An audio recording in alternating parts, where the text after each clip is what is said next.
Thank you.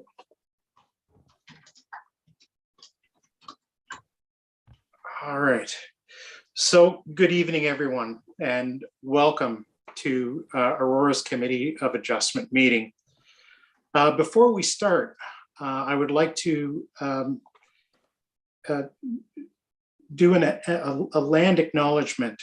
So we would like to start this evening by acknowledging that the land on which we live and work is the traditional and treaty territory of the Anishinaabe and many other nations whose presence here continues to this day. As a municipality, Aurora has shared responsibility for the stewardship of this land. We further acknowledge that Aurora is part of the Treaty of Lands of the Mississaugas of the Credit, recognized through Treaty number 13, as well as the Williams Treaties of 1923, a shared understanding of how the rich cultural heritage that has existed for centuries and of how our collective past brought us to where we are today and will help us walk together into a better future. Let me begin by introducing members of the committee and staff. I am the committee chair, and my name is Tom Plamondon. The remaining members are as follows. Absent this evening is the vice chair, Daniel Lajeunesse, who is away on business. And we are also joined by Steve D'Angeli, Linda Deringer, and David Mango. The secretary treasurer is Bershanti Manaharn, and the planners are Sean Lapina, Rosanna Punnett, and Stephen Kaur.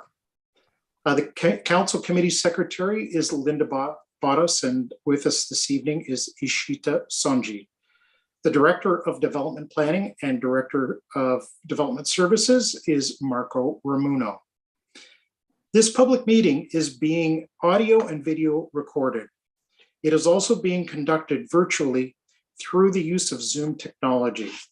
Your name, address, comments, and any other personal information are being recorded according to the Municipal Act and the Municipal Freedom of Information and Protection of Privacy Act. This will help our town clerk prepare accurate minutes and to create a record that is available to the general public, including on the town's website. Questions about this collection should be directed to the town clerk. Please be advised that the reports being considered tonight are available on the Town of Aurora website and through staff at the town's planning department. Should you wish to receive notification of any of the decisions of tonight's meeting, please complete the appropriate form available through town staff. Owners and agents will automatically be notified. For each application that will be considered tonight, the following process will occur. I will briefly outline the purpose of the application or applications, and then the applicant or agent will then be given an opportunity to make a presentation. However, one is not required. It is the applicant's decision whether they wish to speak or let the application proceed on the merits of the information as received. Presentations and deputations are limited to 5 minutes as much as possible. Following any initial comment from the applicant, I will invite members of the public who have an interest in the application to come forward and address the committee. Those members of the public who wish to speak must clearly state their name and address and must provide this information to the secretary treasurer. Should you wish to obtain a copy of the notice of decision, please complete the appropriate form also available through the secretary treasurer. Members of the public are reminded that text comments are not permitted during the meeting and that they will not be noted in any manner or at any time. Each individual may only speak once on an issue, and once discussion has commenced in respect of a motion, no further presentations shall be made. If you do require any technical assistance with your presentation, please let me know. If you wish to speak and are currently following this meeting on the YouTube feed, you will need to turn off this feed and join the live meeting. There is a slight lag between the YouTube feed and the live feed. Please ensure that all questions and or comments are directed directly through me as chair, and if relevant, I will request the appropriate person respond. It should be noted that the applicant will be given the opportunity to respond to any question or comments should the committee feel that it is appropriate. So tonight's meeting will now commence. I will look to the committee for approval of the agenda for this meeting this evening. So may I have a motion to approve the agenda? Linda, please go right ahead. And you'll need to unmute your mic.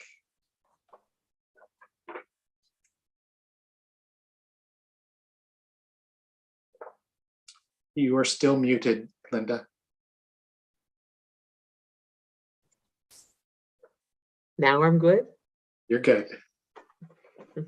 I move that the agenda for June 9th be approved. Thank you. Look for a seconder, please. Stephen, thank you. All in favor of the agenda as circulated? Thank you very much. I'll now ask members of the committee, are there any declarations of pecuniary interest and general nature thereof? Shaking all heads no, so we're good there. Thank you very much. And I'll look to the committee for approval of the Committee of Adjustment meeting for May the 12th, and that's meeting number 22-05. Linda, go ahead again, please. Thank you. Through the chair, I move that the minutes from the Committee of Adjustment meeting 22-05, May 12th, 2022, be approved. Thank you very much. I'll look for a seconder, please. Steve, thank you. All in favor? And that carries. Thank you very much. All right. So moving to the presentation of applications for this evening. The first one we have this evening is for number 9 and 11 Jasper Drive. And this is Ormsby Realty Limited. This is a consent, and it's consent 2022-04. The applicant is seeking a certificate of validation of title to recognize the existing semi-detached dwellings on 9 Jasper Drive and 11 Jasper Drive. The purpose of this application is to facilitate a validation of title / certificate application pursuant to Section 57, paragraph 1 of the Planning Act, as amended. 9 and 11 Jasper Drive respectively used to be individual conveyable parcels of land. The owner has recently become aware that 9 and 11 Jasper Drive, owned by Ormsby Realty Limited, have merged on title. These properties were purchased in April of 1965 and have been under the same ownership since that time. So the purpose of this application is to make them separate again, and there is no physical change proposed to the properties. It is staff's opinion that this application conforms with the criteria that applies to consents. Reestablishing the lot line will continue to remain in the intent of the official plan zoning bylaw and is compatible with the surrounding context. Agencies that have been circulated for comment: Building Division preliminary zoning review was completed on May 3rd. Engineering Division have no concerns with the application. Operational Services Parks have reviewed the documentation for the property associated and have no formal comments. Central York Fire Service, no comments were received. York Region has no comments on the application. LSRCA, no comments on the application, as it is located outside the area governed by OREG 179-06. Electric Utilities, no objections.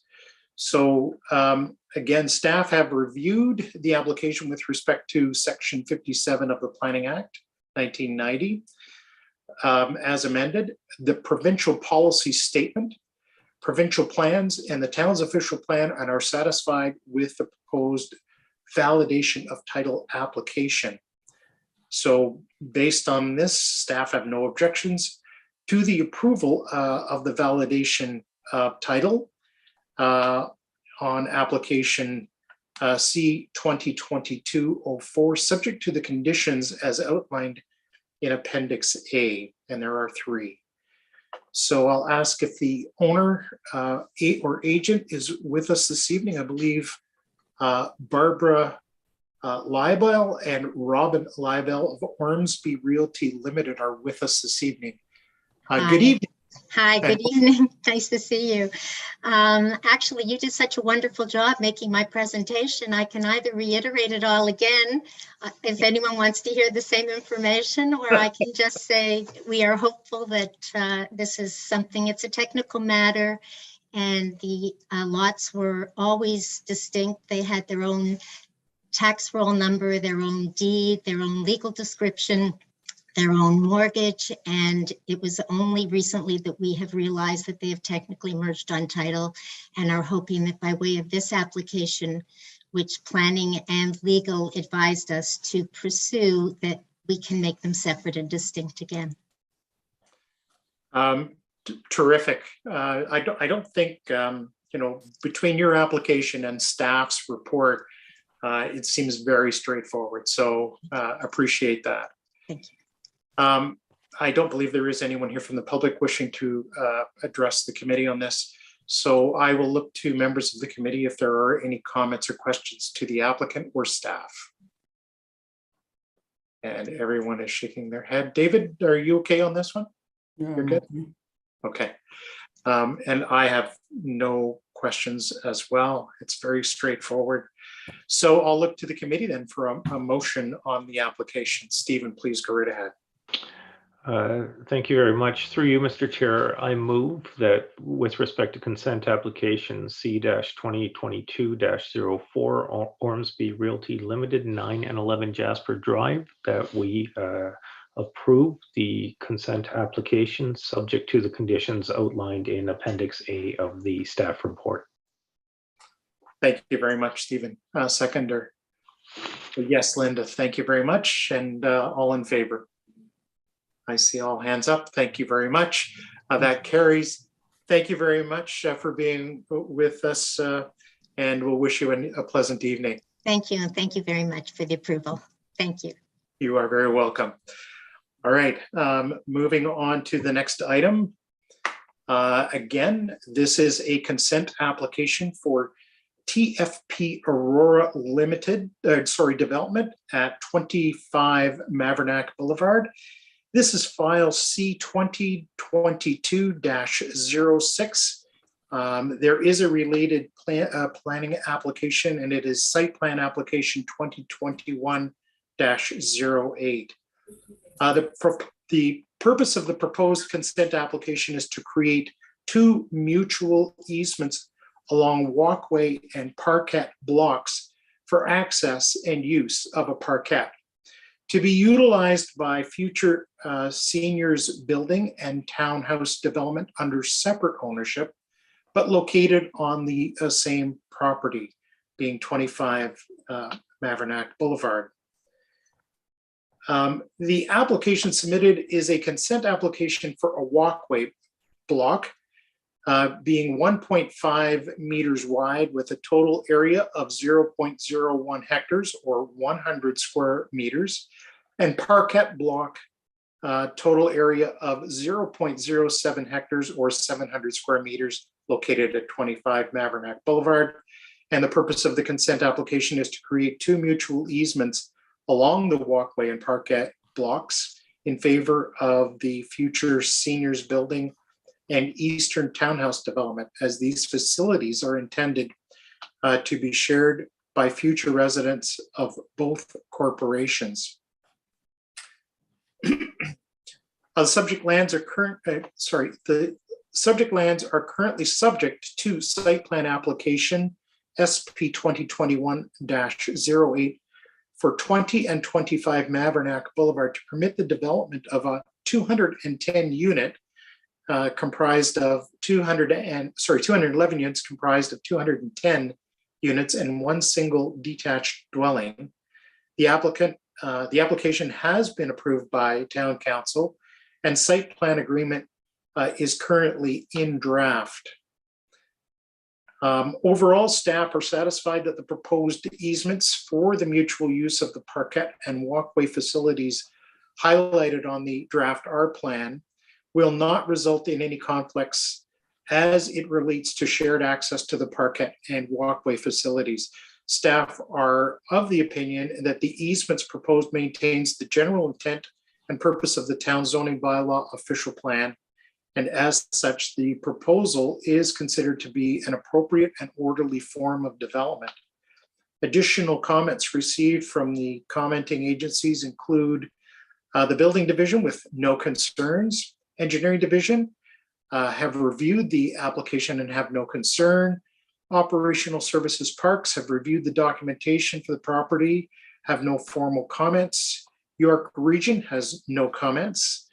LSRCA, the subject consent application is located within an area that is regulated by the LSRCA. However, LSRCA has reviewed multiple concurrent and former applications related to the development of this site. All technical comments pertaining to this site will be addressed through the site plan application and therefore have no objection to approval of the consent. With regards to electric utilities, they have reviewed the proposed consent application and have their standard comments, which I will not go through in their entirety. Staff have reviewed the application with respect to section 51 dash or brackets 21 of the Planning Act, RSO 1990 as amended, the provincial policy statement, provincial plans, and town's official plan, and are satisfied with the proposed consent application. Staff have no objection to approval of the consent application subject to the conditions outlined in Appendix A of the report. And within that, there are 4 conditions. So with that, I believe that we are joined by David Stewart and Stephen McIntyre, I believe. Gentlemen, good evening and welcome. Good evening. Yes, I'm Stephen McIntyre from Malone Given Parsons, the agent for the application, and Dave Stewart from TAC, the owner of the property, is also here.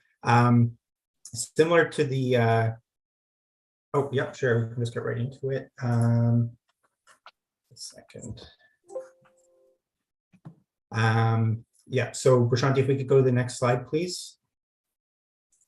Thank you. So the applicant received draft plan of subdivision, zoning bylaw amendment, and official plan amendment approvals for the lands at 20 and 25 Mavronack Boulevard in 2021.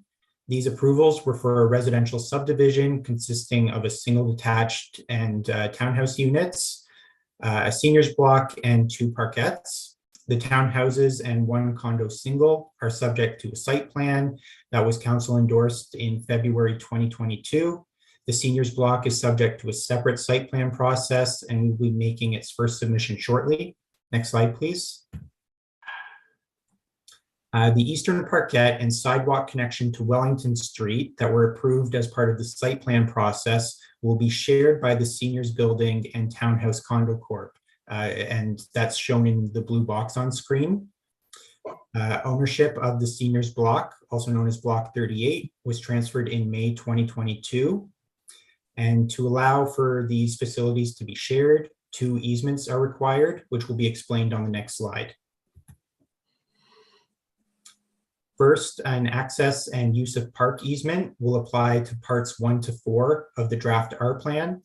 The areas covered by this easement include the parkette and portions of the sidewalk to Wellington Street owned by the Townhouse Condo Corp and are shown in yellow in the figure on the right. This easement will be in favor of the Seniors Building Corporation. A second access easement will apply to part 5 of the draft R plan, covering the portion of the sidewalk to Wellington Street owned by the Seniors Building Corporation. This easement will be in favor of the Townhouse Condo Corp and is shown in orange. Just as a point of clarification, condition number 3 within Appendix A to the staff report states that the subject lands will be conveyed. However, the subject lands will not be conveyed. Instead, easements will be conveyed over the subject lands. That is the extent of the requested consent, and I'm happy to answer any questions that you may have. Thank you very much, Stephen. Appreciate that. David, was there anything that you wanted to add to Stephen's presentation, or? No, I think Stephen covered it very well. It's just a very minor clarification on condition number 3. In fact, we're not creating or conveying any blocks of land here. We're just creating mutual easements. Okay, thank you for that. I do not believe that there is anyone here from the public who wishes to address the committee. So with that, I'll ask if there are any questions or comments from members of the committee to the applicant. David, please go right ahead. Through the chair, just a confirmation. Will this be this walkway? Will it be a public walkway? I can answer that. The walkway will be constructed through the private condominium and through the private ownership of the seniors building. So it is a private walkway for the use of the condominium and the seniors people. So, if you look at the houses on the east side of the parkade, will they be using or be able to use that walkway to Wellington Street? Yes. Okay. So the condominium is the overall area which you are showing there, basically. Stephen, you may have to go back to the overall site plan.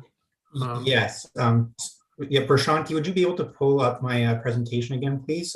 Yes, and then if we could just go to, slide 2, perfect. So everything, so the Townhouse Condo Corporation are the units east of Mavernack, south of Kane, but not those units fronting onto Kane. Those are single detached units that are not part of the Eastern Townhouse Condo Corp. But all of those eastern units, those townhouses, will have access to Wellington through that walkway. Okay, thank you. Any other comments or questions from the committee? Stephen, yes, please, go right ahead. Thank you. Through you, Mr. Chair, I'd just like to pose a question to staff regarding the clarification in condition number 3. If staff could maybe advise us on their position on the clarification and any potential modification that we should make to the condition or striking the condition, assuming, of course, that the application is to be approved. Ron, have you got a comment on that? And we'll get you to unmute your mic there, please. Apologies. Thank you. Through you, Mr. Chair, yes, staff agree with the applicant. It's just a minor administrative error that was made when drafting the condition. Standard for consent applications, but I can confirm that I agree with Mr. McIntyre, and the change as he's outlined it would be correct, and staff have no concerns with the change. Okay, thanks, and thank you. And through you, Mr. Chair, any suggestion as to the modifications to be made for us to consider? Just reflecting the establishment of an easement, or?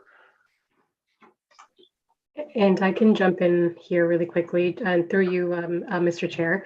The certificate of official is what we would be issuing following all the conditions being satisfied. And the certificate of official will stipulate the sections that would be applicable here. So we could, if the committee would like, and if the applicant and owner would like, we could amend the condition so that it reflects the correct section, but it wouldn't have any bearing on issuing the certificate of official. So the suggestion, Prashanti, is we can leave condition 3 as it is with the acknowledgement that has been accepted by, or has been verbalized by the applicant and has been accepted verbally by the town. Through the chair, correct. The certificate official would be the binding document that's registered on title. So as long as that is reflective of the correct sections of the Planning Act, that would be what matters the most. All right, so maybe within the motion to approve that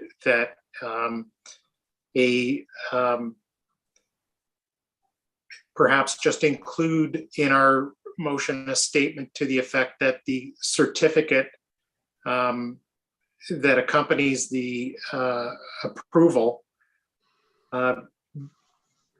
be modified or changed as required in order to reflect the intent of both the applicant and the town. Something along those lines would, I think, more than cover it. Question for the applicant from Stephen, are you okay Yes, with? through you, Mr. Chair, that's all for me. Okay, maybe to the town. The parkette that is being discussed or even the applicant, is that parkette part of a parkland dedication, or is that a private park then? I can answer that. The parkette is within the condominium. It is a private park on private land. And no, it's not part of the parkland dedication, since this is a condominium application. I figured as much, but I was just curious as to wanting to make sure that that I was clear on it and members of the committee were clear on it. So thank you, David. Appreciate that clarity. That was the only thing that I had on my notes. So with that, if there are no other comments or questions to the applicant or the town, I'll look to the committee for a motion. David, please go right ahead. Okay, through the chair, I move that consent application number C-2022-06 be approved, subject the conditions in the staff's report, with the condition number 3 to be modified accordingly to the satisfaction of the town and the applicant. Thank you. That's perfect, David. I'll look to committee for a seconder. Linda, I see your hand there. Thank you very much. So calling the question, all in favor of the motion as presented? And that carries. Thank you very much. David, thank you very much for being here. Stephen, thank you for the presentation. And I'll wish you both a good evening. Thank you. Thank you very much. Thank you. All right, moving on to the next item on the agenda. Again, this is a consent application. 1623 Wellington Street Developments Limited and this application pertains to 1623 Wellington Street East. The file number on this application is C-2022-05. The purpose of the proposed consent application is to sever 0.8862 hectares or 2.19 acres of the subject property municipally known as 1623 Wellington Street East to facilitate the creation of one new lot with a frontage of 100.56 meters or 330.0 feet. The applicant is requesting the consent in order to accommodate the following. A, parts 1, 2, 3, portion part 4, 6, and 7 are the retained lot. And B, portion of part 4 is to be severed from the retained lot. Within the proposal, the owner is proposing to sever the subject lands to create one new lot within the subject property, as highlighted per the attached draft R plan in Appendix B. The new lot is intended to be developed with a 4-story office development with 2 levels of underground parking, for which a future site plan approval would be required.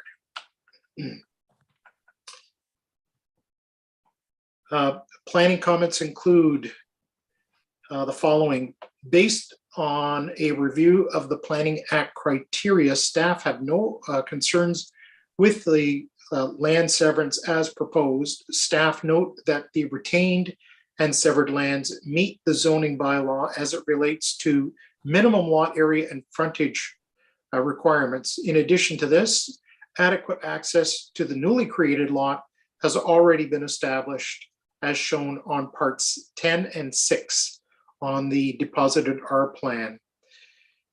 Staff are of the opinion that the proposed severance is generally compatible with the surrounding area and will not result in any negative impacts on adjacent properties or character of the area.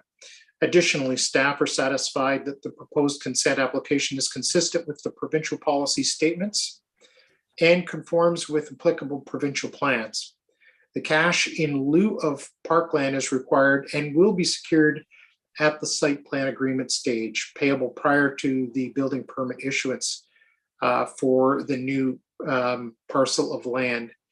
Additional comments received. Building Division preliminary zoning review was completed on May 9th of 2022. Engineering Division have no objections. Operations Service Parks have reviewed the documentation associated with the application and have no formal comments. York Region has reviewed its documentation for the application and has no comments. LSRCA not providing a formal comment. Letter for this consent application, nor will the LSRCA be collecting a review fee per the MOU, Memorandum of Understanding with the town, as the subject property is located outside of an area that is regulated by the LSRCA under OREG 179-06. And Electra Utilities have reviewed the proposed consent application and have no objections to its approvals, subject to their standard comments.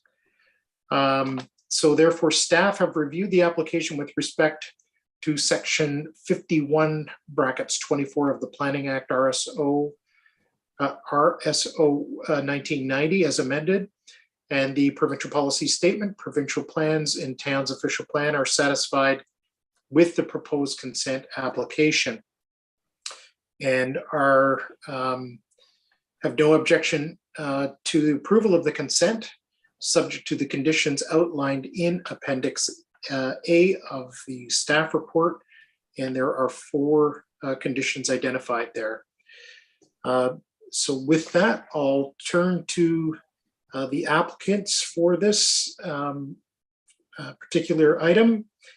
And I apologize if I get anyone's name incorrect here, but I believe Daniel Orlana, Dave De Silva, and Christina Orsi are with us this evening. So I'll turn the floor over to one of you. Welcome and good evening.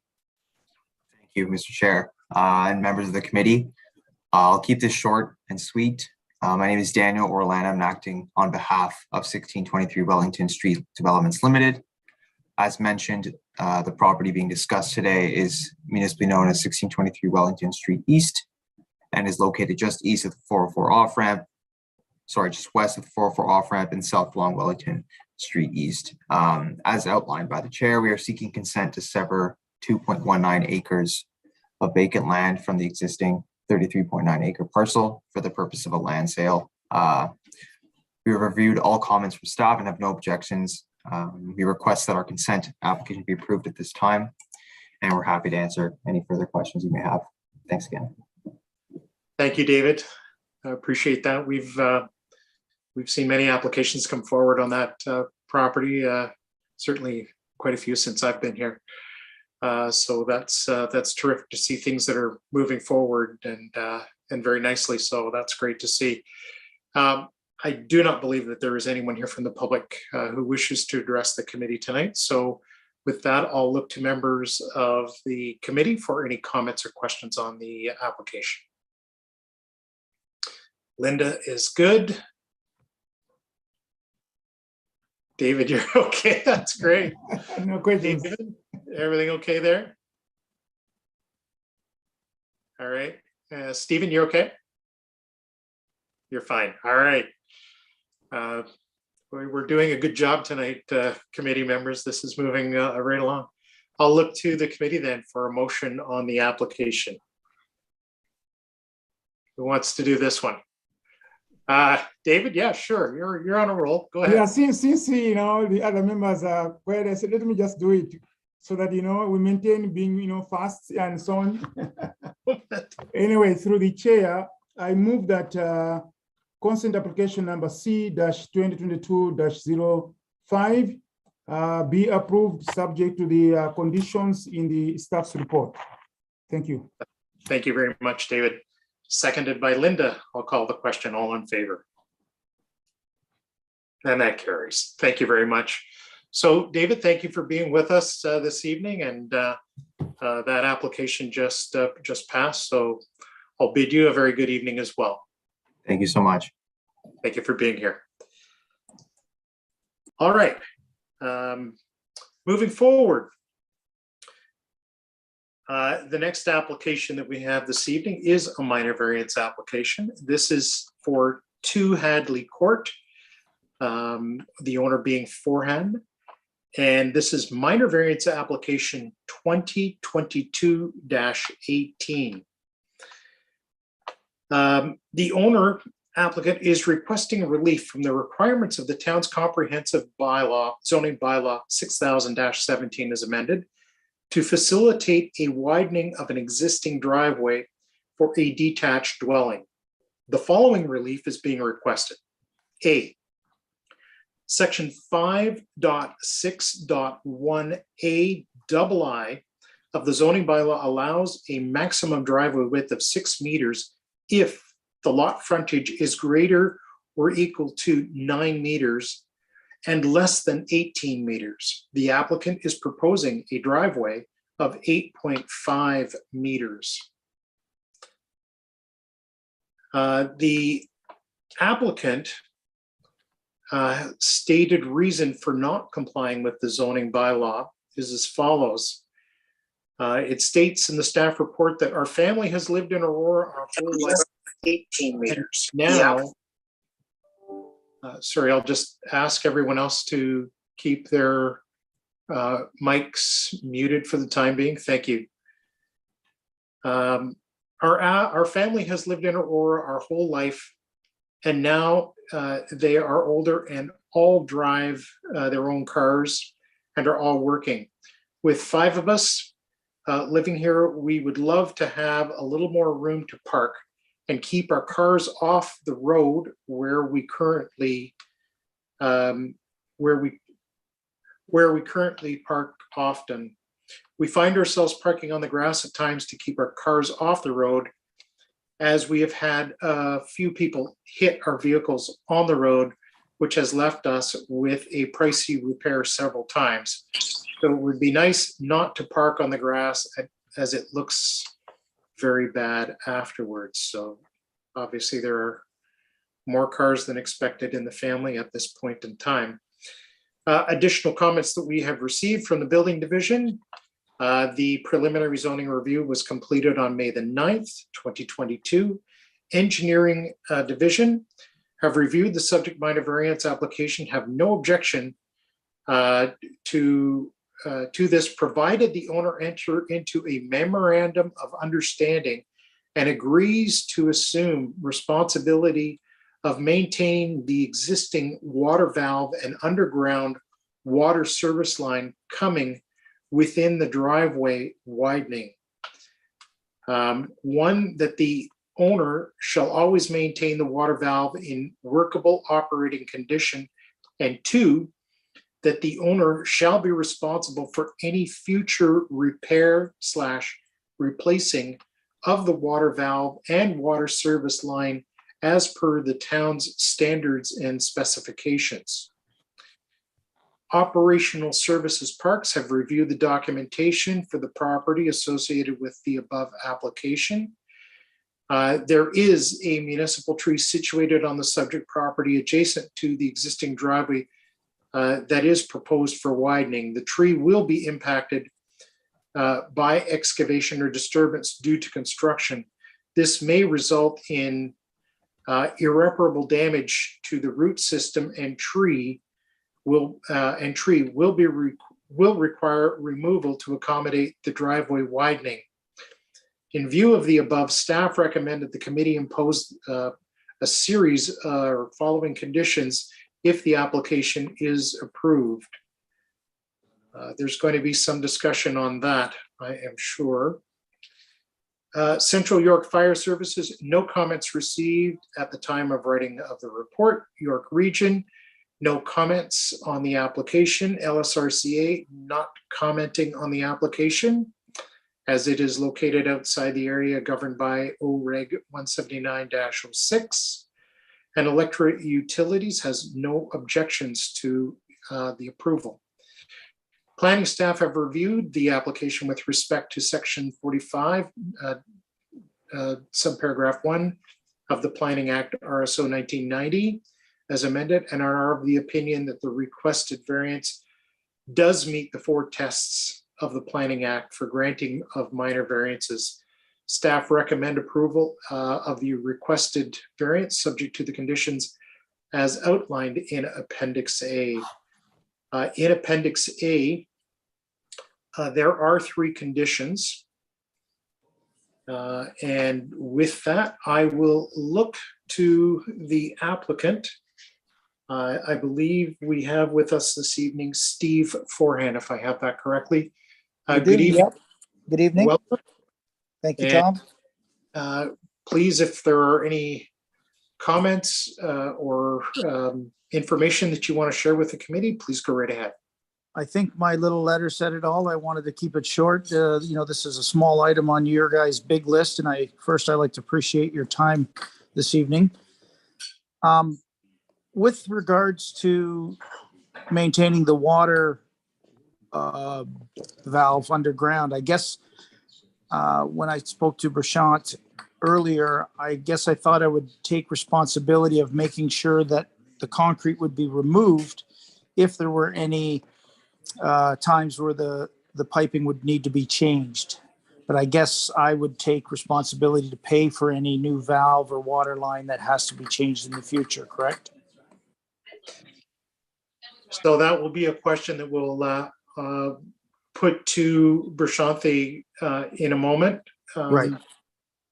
But your concern is with the condition, if I understand correctly, your initial, I guess, assumption was that you were just going to be responsible for the valve itself as Yes, opposed to the entire line. Okay. Well, So- to put it back to like right now, like say, if they ever had to work on it, they would just dig up the ground around it, put the ground back and maybe put some grass and then it would be fine. I guess I was under the impression that I would just have to remove the concrete that was there, expose the land as it was so that the town can do their job. All right, so we'll get to staff on that in a moment and just get clarity on that for you. Sure. That's pretty much it. Okay, thank you. Again, I'm looking at my notes that I received from the clerk's department, and I don't see anybody here from the public who wishes to address the committee. So I will go now to the committee for comments and questions on this application. Who wants to start us off there? So Linda, please go right ahead. Hi, and thank you through the chair. And thank you for coming tonight. My question was, obviously I went to see the property and the work has already been done.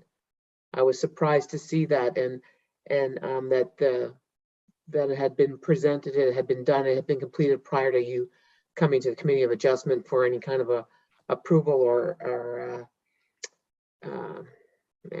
approval to have it all done. It's already been completed. I have problem with that it was done out of order. That is normally done with the Committee of Adjustment. You do your applications, you come to us, we approve, not approve, whatever, and then you carry on.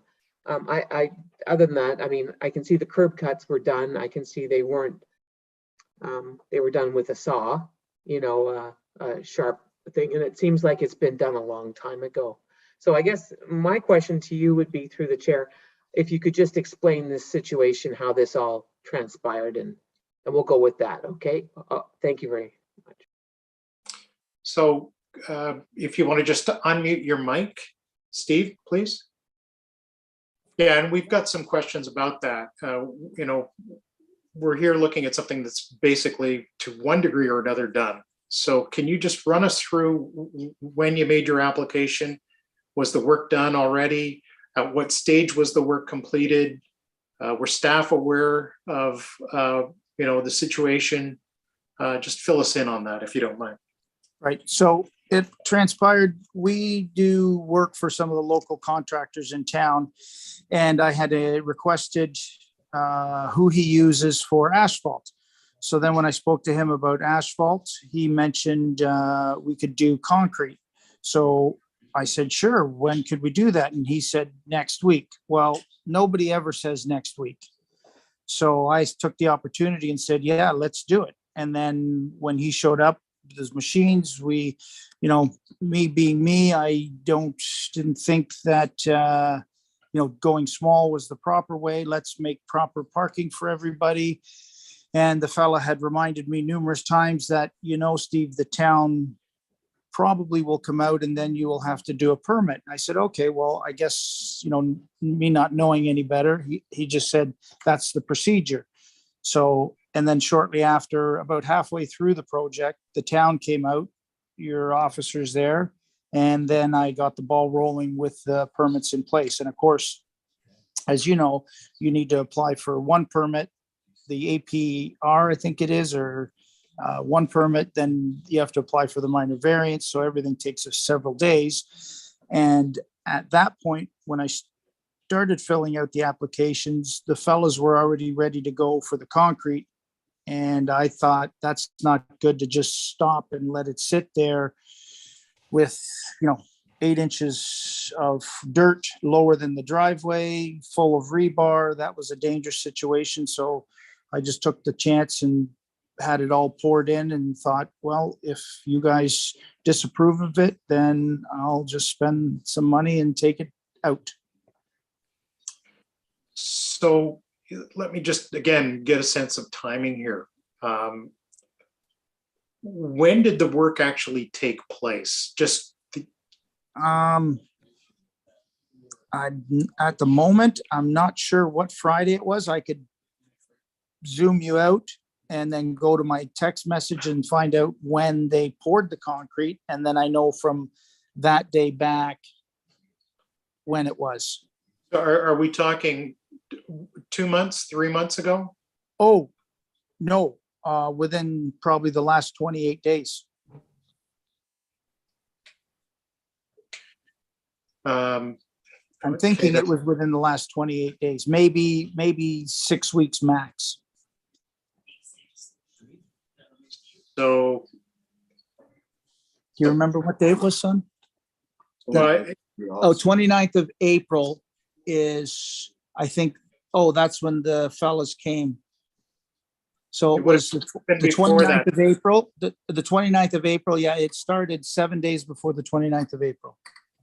So I'm going to say April 21st. Yeah, because I can't see how this application would get here that quickly.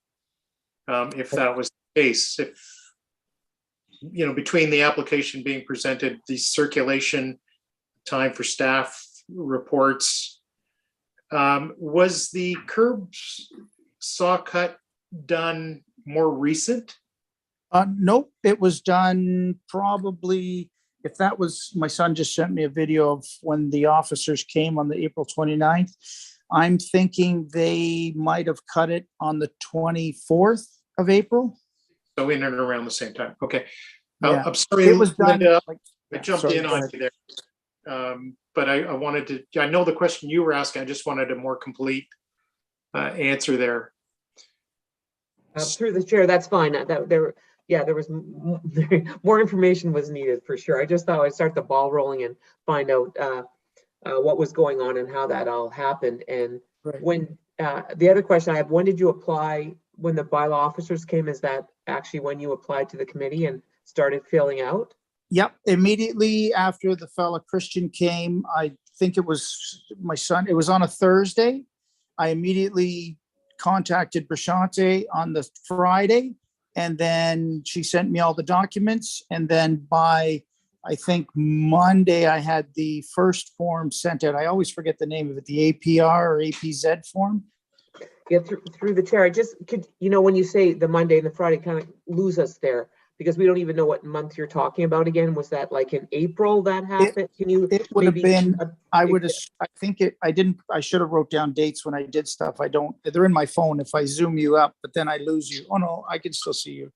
And through the chair, so when you started doing this, did you realize that you would have had to have a permit to do this?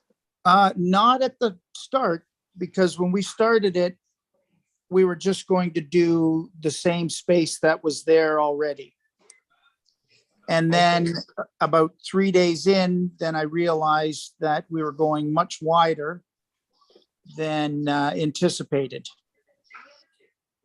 Okay, And then at through the that chair, point, was your curbs cut by the town or did you do that on your own? I'm assuming, I don't even know who the fellow was, just the fellow that we had doing the preparation, he brought somebody in. Okay, so that, just to clarify, that wasn't a town cut. That was done by your own guys. Yes, correct, yeah, whoever he might be. Okay, I've got a lot of answers to a lot of my questions. I think others might have more, but I thank you through the chair. Just Sorry, for the record, so we, as a committee, have the application for minor variance in my system as provided on May the 16th, 2022. That's May 16th, 2022. Okay, With a meeting date for today. So the application itself, maybe Brashante can perhaps clarify a little bit more. I'm just looking at the dates, Brashante. May 16th was the date that I have for circulation. Is that correct? Through the chair, May 16th would have been the day that applications are circulated to internal external departments, but the application was received on May 10th, which is the deadline for submission. But the complete application was received May 10th, but as a Secretary Treasurer, I had been in conversation with Mr. Forehand leading up to the submission deadline to ensure that he was submitting everything that would complete the minor variance submission. Okay, that helps. Okay. Let me go to any other member of the committee then. Steve, go right ahead, Steve. Thank you. Through you, Mr. Chair. A question to staff. In these cases where the driveway with the minor variances to driveway width are approved, what's the proper procedure for curb cuts to happen?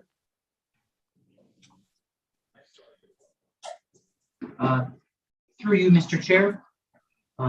Typically, if there's a curb cut taking place, that's in most cases is to accommodate a driveway widening. So the first step would be for the homeowner to contact the town. Typically, a minor variance is required. So the short answer is they need to contact the town to determine what approvals are required and to go through the process with the town to prior to making any cuts. They need to first contact the town. Thank you. And through you, Mr. Chair, just a follow-up question. I believe, unless I'm not mistaken, I believe that the town is responsible for maintaining that curb, and therefore the town organizes the curb cuts, do they not? Through you, Mr. Chair,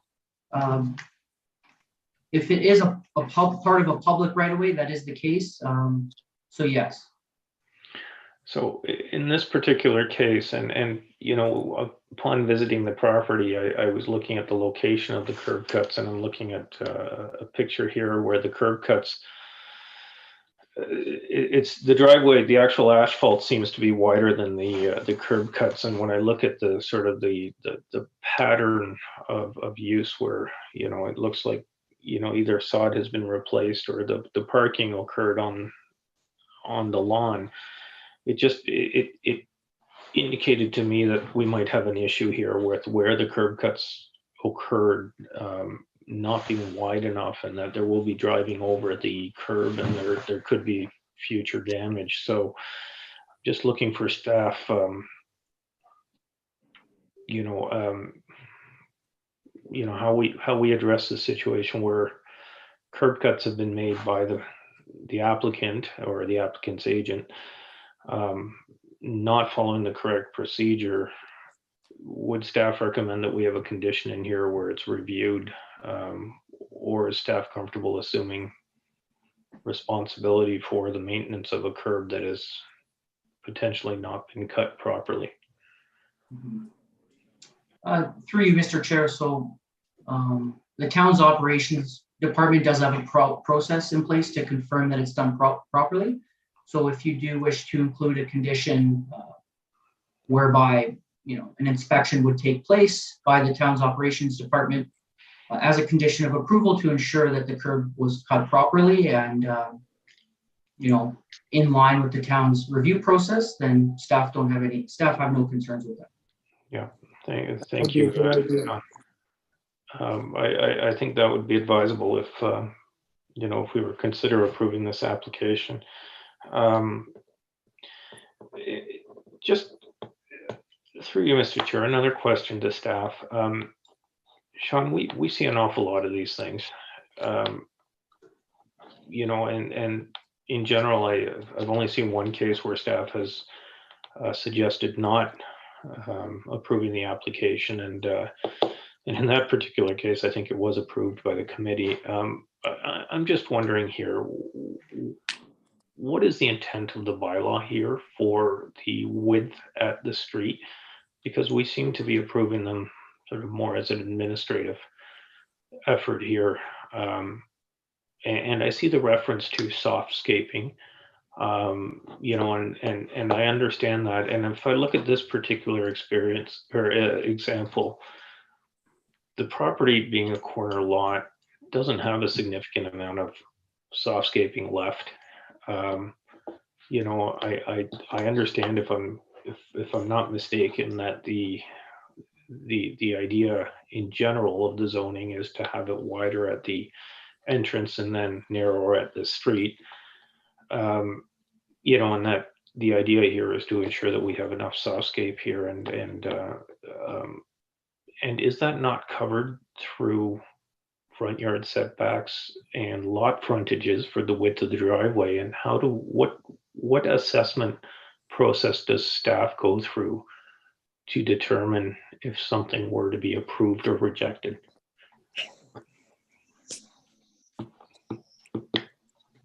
Through you, Mr. Chair, I would agree that we've seen quite a few of these driveway widening applications in the past. Basically, through the review process, staff, in accordance with the zoning bylaw, we're reviewing impact, really. So impact on streetscape, impact on street parking, if that's going to have any kind of a negative impact on street parking, and of course, soft landscaping, as you had mentioned. So at the end of the day, each application is reviewed on its own merit. Not every single driveway widening application will be exactly the same. But these are the things in general that we look at. Overall impact, and of course, if the intent of the zoning bylaw is still being met, staff do their best to work with applicants to ensure that the width is not too far of a departure from the bylaw requirement. I personally have seen and reviewed driveway width applications where essentially the homeowners are looking to turn their front yard into a parking lot, it seems. So staff work to find what we hope and feel is a bit of a medium prior to bringing an application forward to committee for their review and of course decision. But in general, those are the things we look at. Impact overall, really. Okay, thank you. Thank you, Sean. Through you, Mr. Chair, just one more question to the applicant. There's a reference to a tree that would likely need to be removed. Were any trees removed in this with this work? Yes, there was a tree removed and replaced, correct. Okay. Off mute? Yeah, no, thank you for that.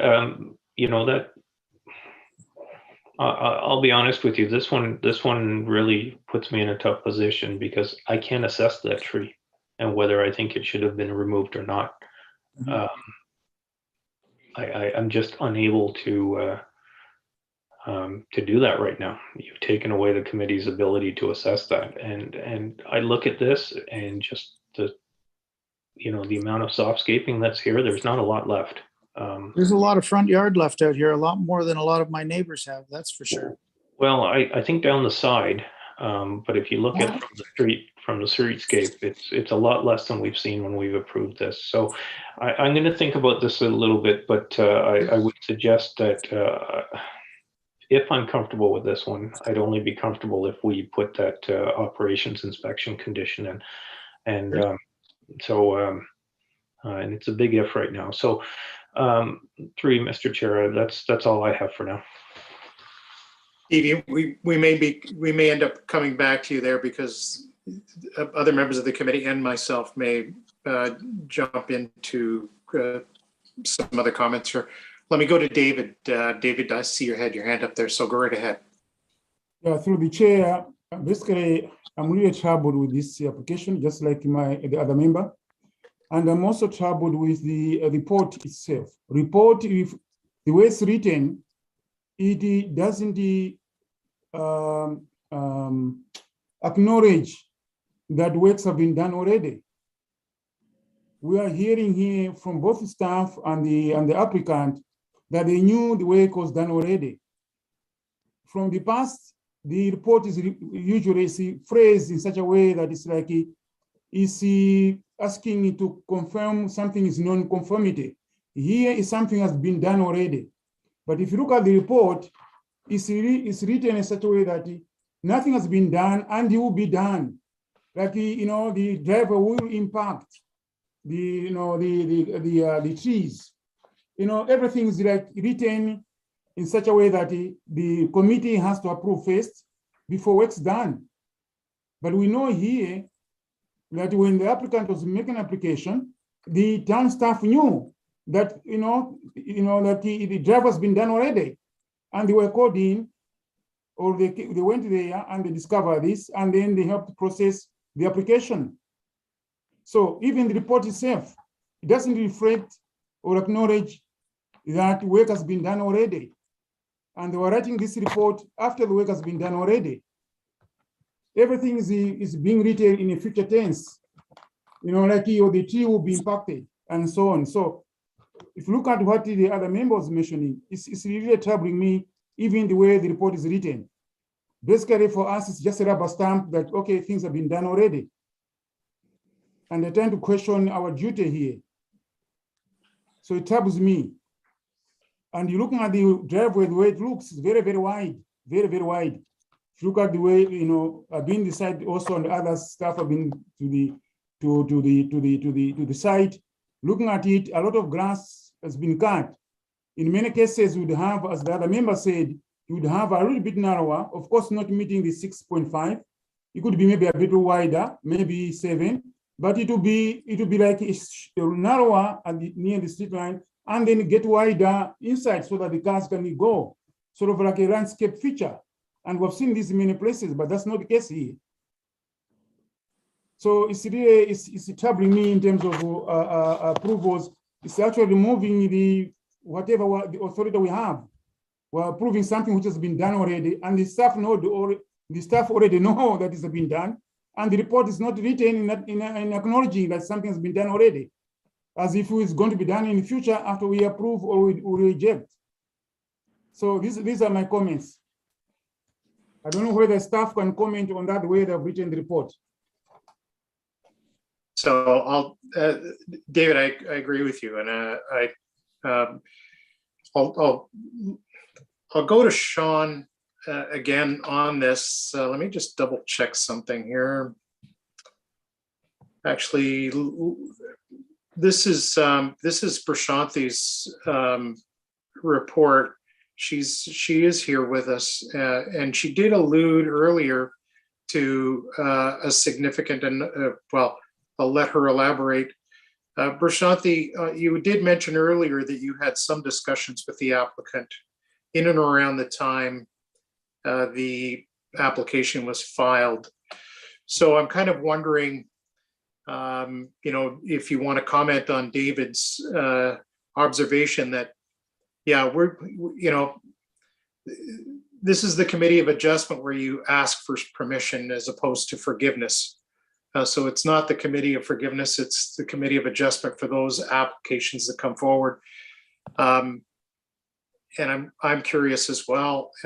Typically, I would expect some note at the beginning or at the onset in the report that the work has been completed or is in progress, or at various stages of completion.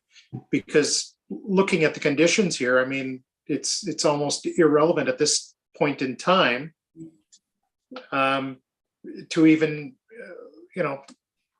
look at conditions, particularly it should have been condition 2.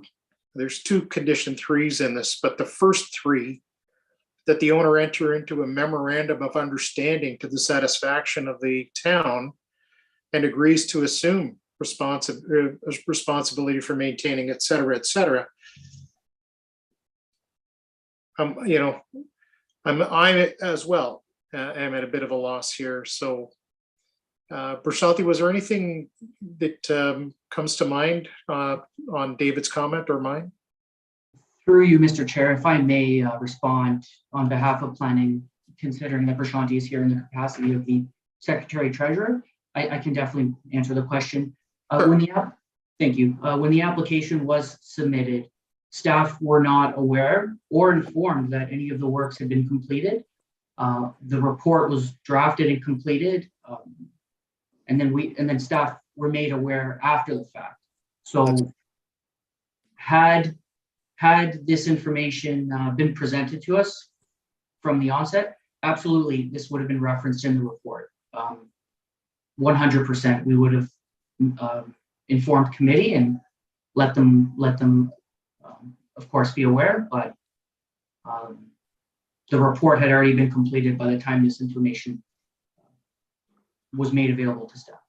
Okay, thank you for that, Sean. So you're basically saying it was an oversight. Perhaps, I mean, not on the wasn't an oversight by town staff. Again, it was an application that was presented, but we weren't informed that any works had been completed or started, and so not an oversight on town staff. Yeah, that was never discussed whether or not we started it or not. Okay, David, I know you're shaking your head. I'm sorry, David, Sean. Sorry, through the chair, I'm sorry, Sean. What you are saying is contradicting what the applicant said. The applicant said there was a builder around the area, and they talked about constructing, and of course the builder warned the applicant about the permits, and he started doing the work. And then the town came. The town came later on after the work has been done, and we found that the work is being done, and that's what the applicant was saying. So when the enforcement officer was going back to the office, you knew already the work has already started, as being done. So what you are saying is contradicting what the applicant was saying. I never once said to Brashante that we had started anything, if I may speak. No, but you said somebody from the town visited your site. Correct. Yes. Christian, yeah, which Yes. he never spoke to Brashante. I asked him if he knows her. He said no. I said, did you speak to her? He said no. I don't understand why he wouldn't have communicated with her. Yeah, so I still don't believe in this communication, because we have enforcement officers going to the site. Always they'll talk to the town staff about what's happening. I mean, that's what happens. So I'm sort of skeptical with this information you're providing us. Okay. That's what I would say. It's contradicting with the staff. Usually, the staff, normally that's what it is. Enforcement officers, they talk to planning staff and they exchange information. This is not the first time. That's what usually happens. Right. So, this is what happens when work does start, and I understand, I understand from the applicant, I understand from Steve Foran that, you're familiar with somebody in the town. He's got the capability of helping you out and doing something for you. I think he was the one that warned you, go ahead, but you may have to go to the town and get some permits, and you may have to, the widening of the driveway. So he must have known. This is the kind of work that he does. And he may have advised you, I can do this tomorrow, but I'm going to tell you that you're doing this at your own risk, et cetera, et cetera. And, as it turns out, here you are, work is done. My understanding, and Sean did a good job of explaining, typically when work gets done within the municipal right of way, that boulevard area between your property line, where the developer will probably do his very, very best to get that water shut off right on the property line, so that everything from that water shut off, right into the street, right into the main, is town responsibility. Right. Everything from the water shut off into your home is your responsibility. And if anything is damaged from the water shut off that's you. Right. And anything outside of that is the town. But because you've come along and done something, and you've modified the area between the water shut off, call that the property line, and within the municipal right of way, I believe when I'm looking at that condition, it's basically telling you and informing you that because you've done what you've done, you may be responsible. In fact, the condition says that you, the owner, shall always maintain the water valve in workable and operating condition. And 2, the second dot, that the owner shall be responsible for any future repairing/replacing of the water valve and water service line as per the town's standards and specifications. Right. So that, I think, is what you're saying you had a problem with at the onset of our meeting. And we're asking for clarity. Sean, when I look at that condition, that's telling me something, and it's there because something has been disturbed, and the town is saying, hey, don't call us tomorrow morning and tell me that your water shutoff valve is broken, or the shaft, or some connection underground, and ask us to come and fix it. Is that the purpose of that particular condition?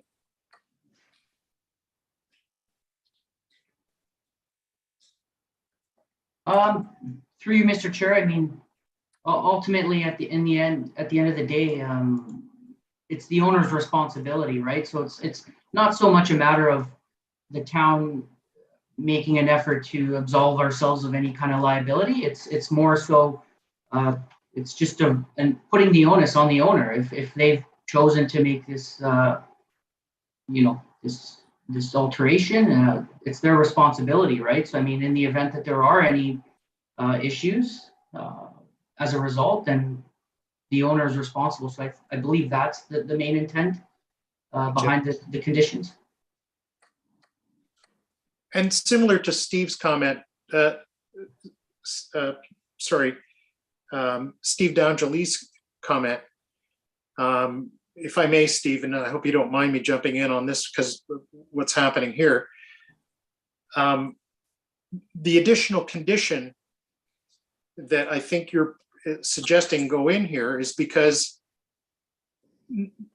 to our knowledge, somebody comes along with a saw cut blade and starts cutting through a curb that's not been designed to have the loads of a car or a truck go over it and could crush it or could cause additional wear and tear and damage and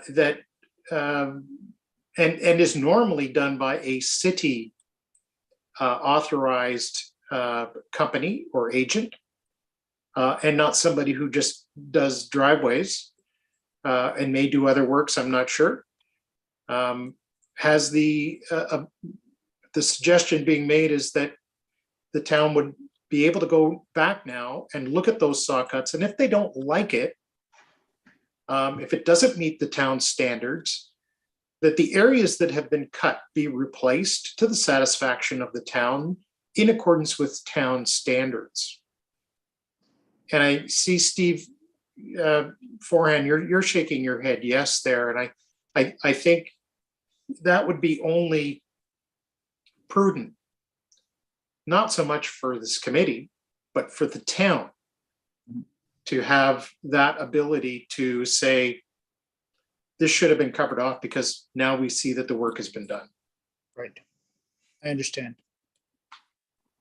Okay. I do not see Steve on my screen here any longer. So I'm not sure if we've lost Steve's signal. I think that's what might have happened here. So we will continue. We still have quorum. So we'll continue on this. I'll just go. Oh, Steve is now coming back. Oh, that's good. Steve, did we lose you there? Yes, I do apologize. I had some internet issues here and I'm back. So I kind of continued your line of comments, Steve. I brought back the issue of the curb cut. Obviously, if we want to put an additional condition in with regards to it being re-inspected, and if it's not in town standards, that the town have the ability to bring somebody in at the and Steve Forehand, normally when this stuff kind of happens within the municipal right of way, if you wanted to do something, you'd be paying for it anyway. Right. You would make a deposit with the town to cover the cost, and then the final cost would be determined. The work would be done, final cost would be determined. And if there was an amount going back to you, then it would be going back to you. If there was an additional amount, then the town would make that request of you. Gotcha. So, but let me ask staff's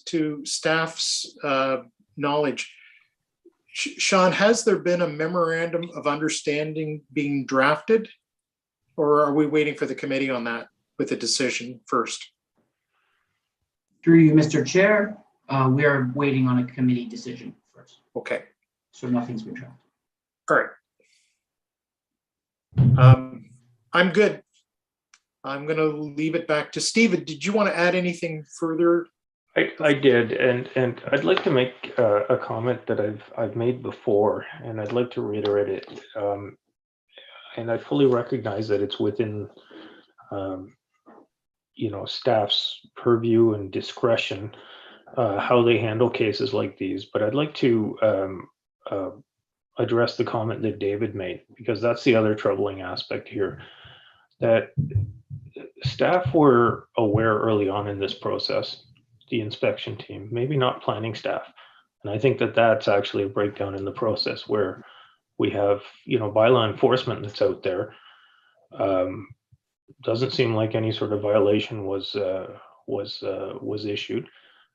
I've made the comment before that if the town would do a stop work order on these properties, then it would not put the Committee of Adjustment and the applicant in a difficult situation. And here we're talking about a driveway. We had early on in this committee's term, we had a situation where a developer had or a contractor had noted that a pool house, $150,000 pool house, they had poured the concrete pad too close to the property line. And they were told by staff, according to this contractor, don't worry, apply for a minor variance application. And went ahead and constructed roughly $150,000 pool house. And it came to us almost fully constructed. We had one that came a few Committee of Adjustments ago where they went and built an addition on the back of their house between Committee of Adjustment meetings. And no stop work order was placed or applied. And we have another case here where the town is aware early in the process. Not only is it not documented anywhere, not communicated to the planning department, and now we have a completed process with a tree removed, something that we might not have approved from the beginning. And do we not approve it now? There is significant additional cost, and there is work that does not potentially comply with the town's procedure and process. So I would suggest that humbly suggest that the town revisit their strategy when they're aware of partial work and where the owner is going down a path that could lead to significant expense and non-compliance with zoning. Because I respectfully submit that the process as being applied right now is not functioning and is putting the committee in a very difficult position. Okay, so that's just a comment that I will leave out there. And through you, Mr. Chair, I'm prepared to make a motion or to vote on a motion. Thank you, Steve. And David, I'll circle back with you again. Yes, just a comment. And this comment, I'm commenting as a member of the committee, but also as a professional engineer who deals with the water resource engineering. I'm very troubled that this valve and the water service, they're usually installed in a way that they're concealed that it's the town who are responsible to do it. It's troubling me to see that the town thinking just a memorandum of understanding would be appropriate for a resident. I'm not sure whether the resident has got the expertise of looking after this. They are talking about servicing and so on. Of course, would maybe hire an engineer to do that. But it's really troubling me that this has been exposed. Okay. Usually the valve will be shown, maybe nylon, some sort of, and the residents will really usually not tamper with it. That's here where things vulnerable to be impacted. That troubles me as a professional engineer. And a professional engineer, I'm mentioning this being objective. And we want this to be known. It's troubling me. Thank you, Mr. Chair. Thank you, David. Linda, see your hand up there. Thank you. And through the chair, yeah, I only have one comment too. And, basically as a citizen of the town of Aurora, that's who we are here, part of the Committee of Adjustment, but we live here too. This is our place too.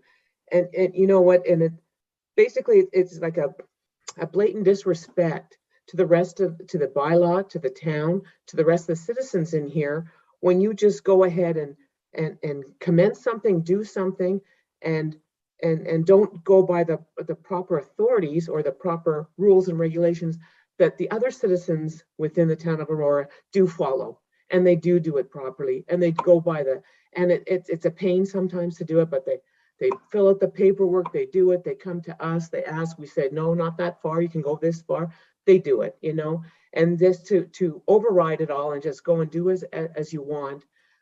If we all did that, where would we be at, you know, as members, as citizens of the town of Aurora? So with that, I'm very disappointed. I'm disappointed in the town of Aurora planning or the bylaw guys not to report this stuff and let you know that's having, and then to have no repercussions after it's done. What kind of an example are we setting here?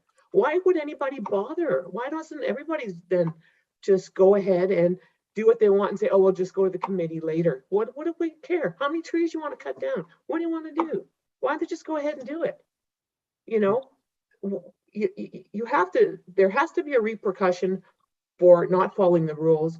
When you make everybody else, 99% of the people follow the rules and the others don't, there has to be something there. Whether you guys in the planning have to reorganize, all right. It's upsetting to me too that it's not followed. So thank you through the chair, and thank you all for listening. Sorry, but I'm upset. Thank you, David. Thank you, Steve. Thank you, Linda. Sean, thank you for acknowledging where we are in this particular matter. And Steve, Foran,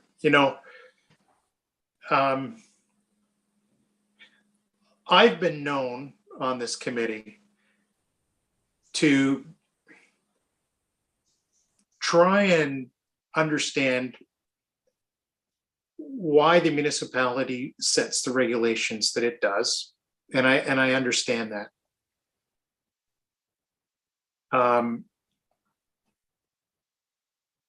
When someone comes to this committee, and my committee members will remember hearing me say this, I have always asked the applicant, why can you not comply? Because the bylaws are pretty good. In fact, the bylaws in the town of Aurora are excellent. And the reasons why they're there make a whole lot of sense, and they've made sense as this community has evolved. So where's the hardship? Why should we amend the regulation? You, Steve, have actually come to the committee and in your letter, and I think you were very honest with the reason why you were wanting to do what you want to do here. It's a fairly large family. Everybody's at the age now where they're all driving cars. I get that. I totally get that. I'm from a large family, and I remember growing up, eventually we all pretty much had cars. If we were off at university, our property at holiday times, they looked like a used car lot. Correct. And I think you're possibly in the same boat. So when I looked at the application, I thought to myself, you know what? I can put myself in his shoes, and I can understand why. So many people in the community have double car garages, but you wouldn't be able to put a bicycle in them because they're being used for everything else. For storage, sure. And that may very well be your case. So when I looked at your application and I drove by, I'm standing on the road and I'm looking at it and I'm saying to myself, well, he does have a 2-car garage. Great. The way he's got his driveway, 6 cars, no problem. So he's got space there between the driveway and the garage for comfortably 6 cars. Your application says you've got 5. So now in my head, I'm thinking, well, you could have left the driveway a little bit narrower at the street, come in and flared it out, And that's how we had it before with some interlocking, right? Right. So, you know, on a bad day, one of the cars may have to be moved to get one out from behind. Right. That happens all the time. Yeah. That's on a bad day. Mhm. But looking at it today, and I don't know where that other tree was. I don't know how big it was. I don't know what kind of tree it was, but I do see a tree that was put out near the corner there, and I'm assuming that's the tree that you planted to replace the one that you took down. Correct. And you would have probably done that in accordance with the bylaws of the town. Ways. I know your question is, why would I go ahead and do this without proper channels? No, Oh, sorry. that's not where I'm going. Oh, Where I'm going is, I probably would have been in a position to say to you, let's widen it a little bit. If we can save the tree. I don't know where the tree was now, but if we could save the tree, could probably go to Google Earth and pull it up and see where it was, but Right. that's not going to be productive at this point. So based on the reason that you're here, I would have had no problem supporting a widening of it.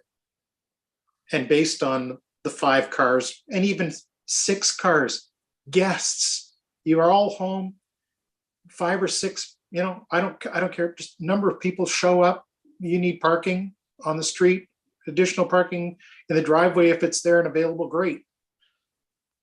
But I also struggle after the fact. And as I said earlier, we are not the committee of forgiveness. We are the committee of adjustment based on each application that comes forward and judging it on the basis of the application and why. On that basis, I can support it. I think you've made a mistake by going ahead and doing what you've done. Sure. In principle, I can support it. I probably would have no trouble if you had said, I want to widen it, I want to keep there, but I need a little bit more room. It is tight.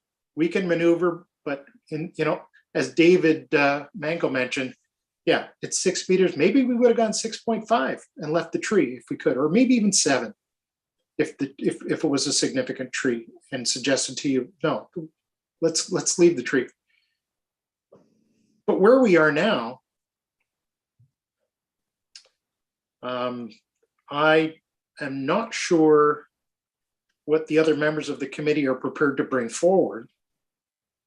I would say that it would have to include an additional condition. And I think on the basis of the additional condition that outlines a further inspection by town staff, and that a memorandum of understanding be brought forward. And within that memorandum of understanding, that the 2 conditions that you were questioning, as far as I'm concerned, they would have to stay. The Right. town does not need to assume any additional liability or responsibility once things have changed and been altered. And I would think that probably, I don't know if it can be attached to title, because, so long as you're the property owner, you know about those things, and the memorandum of understanding is something you're going to sign. Pardon me, it should probably be registered on title as well for any future owner. But I'll park it right there. I think you know how we all feel. Sure do. And I'll leave it to the committee to bring a motion forward. Stephen, go right ahead. Thank you. Through you, Mr. Chair.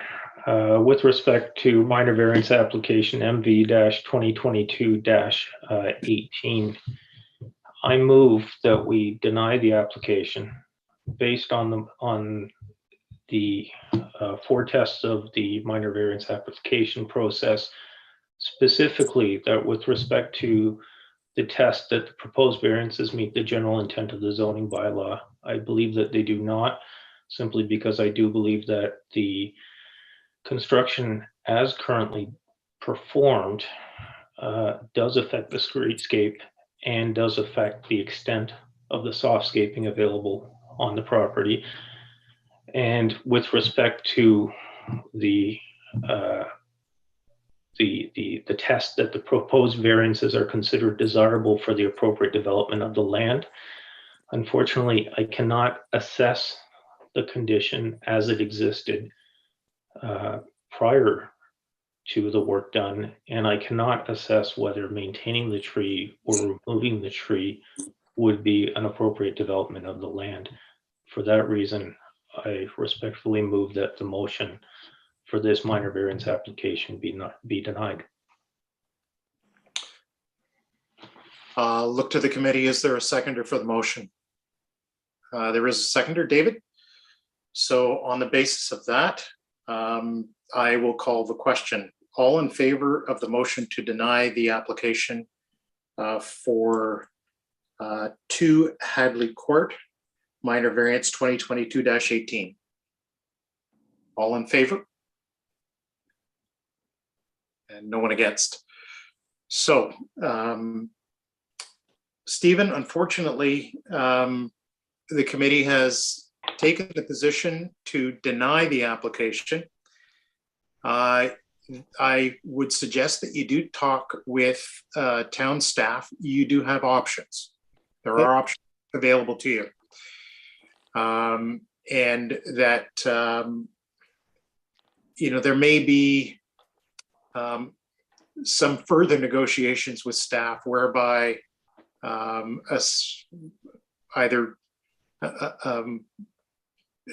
just park it and just say, contact town staff following the meeting and suggest that you do contact them and look at what your options are, because there are a couple. Okay. And the town staff, meaning Brashante and planning? The planning department, yeah. Or the planning department. Yeah, Prashanti will be able to help you.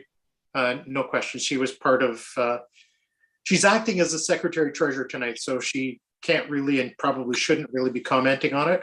That's why we do have a staff planner here to speak to the questions on the application. But yeah, I would suggest you get in contact with Prashanti. She'll be able to help you out on that. Okay, well, thank you very much for all your time tonight. Thank you for your patience. Appreciate that. Very good. And your honesty as well, and your participation. We'll make it right.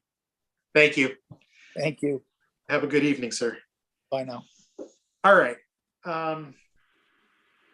So before we continue to the next item, are we good to continue, or does anyone need a brief recess for 5 minutes?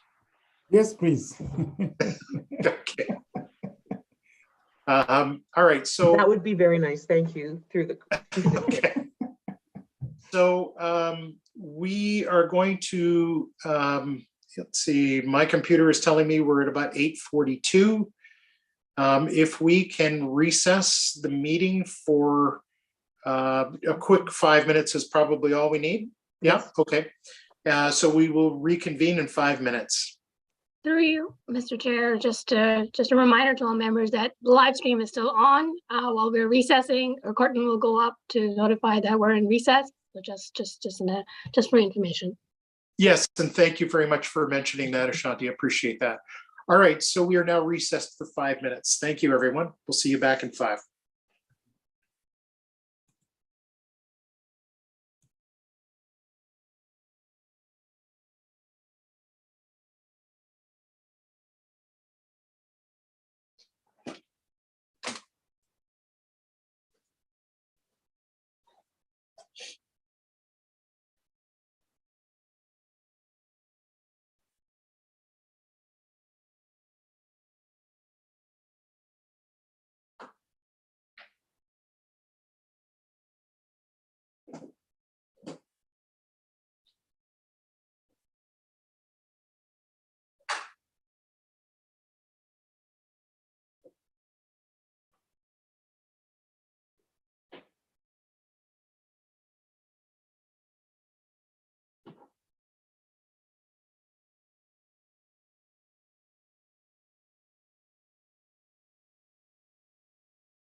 All right, I see everyone is back.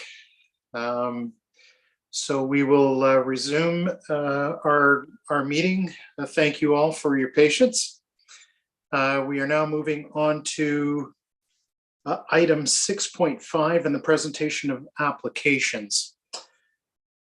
This is a minor variance application for 9 Craigley Court.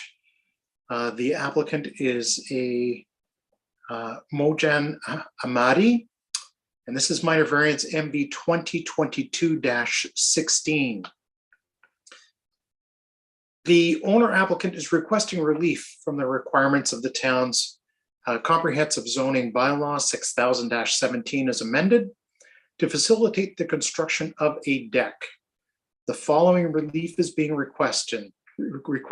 A, Section 4.20 of the zoning bylaw specifies maximum encroachment of 3.7 meters into the minimum rear yard of 9 meters for zone R2 brackets 74.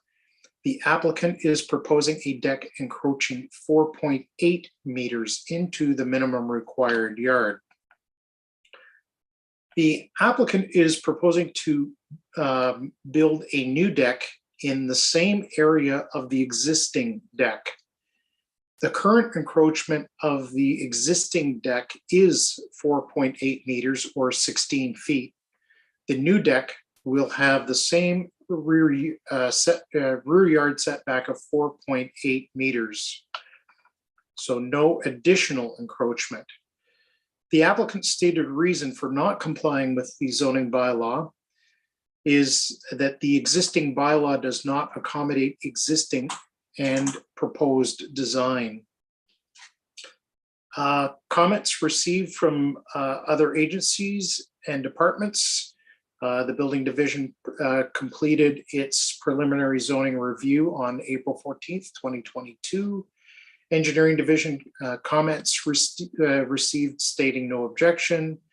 Operational services parks have no formal comment. Operational services public works, no comments received at the time of writing of the report. Central York Fire Services, same, no comments received.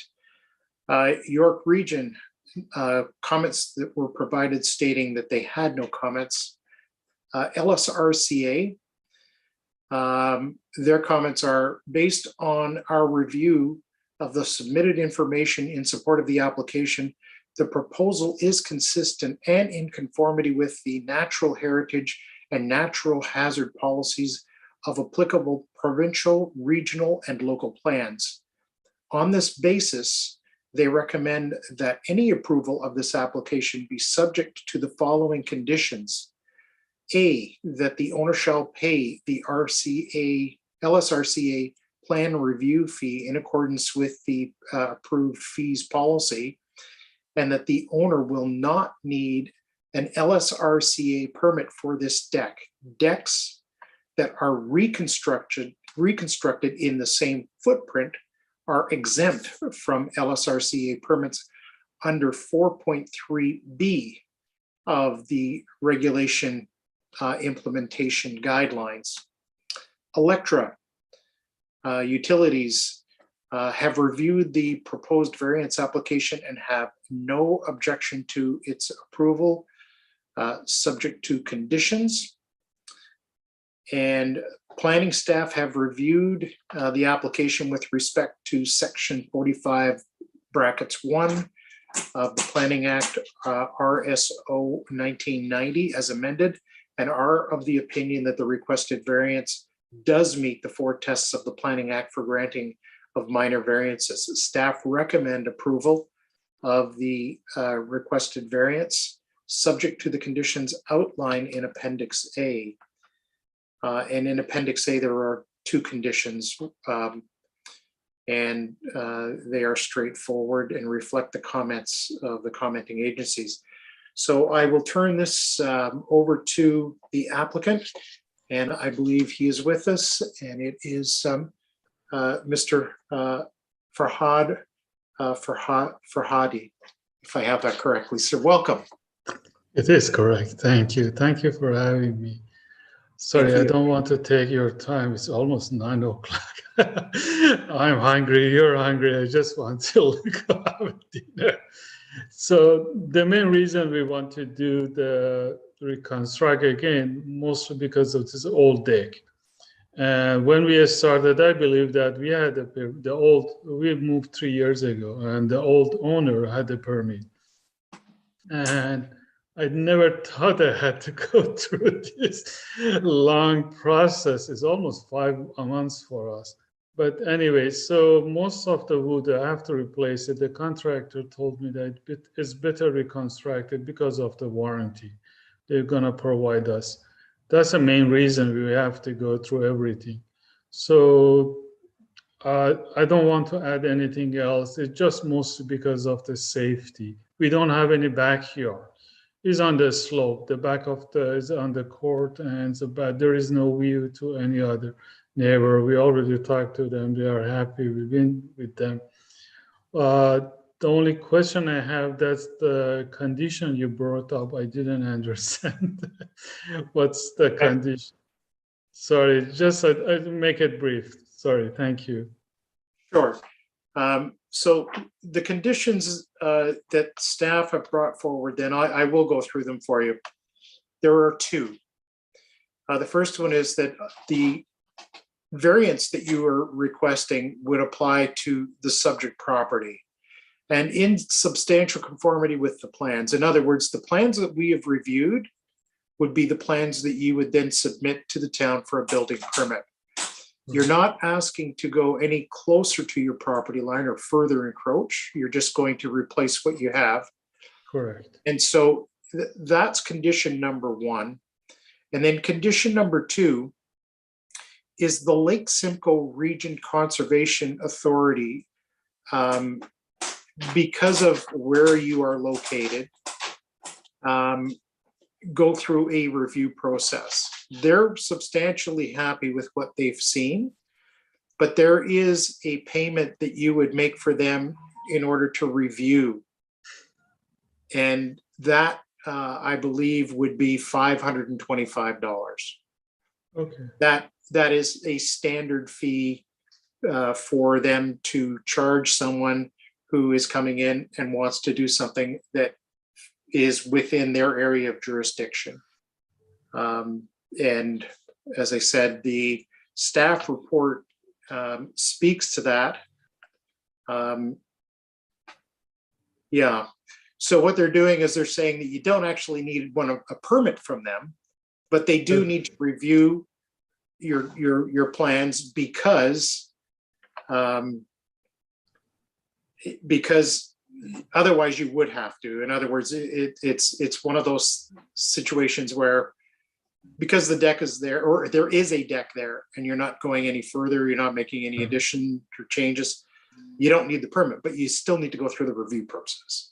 That's fine. So do I have to do it now, pay it now, or after?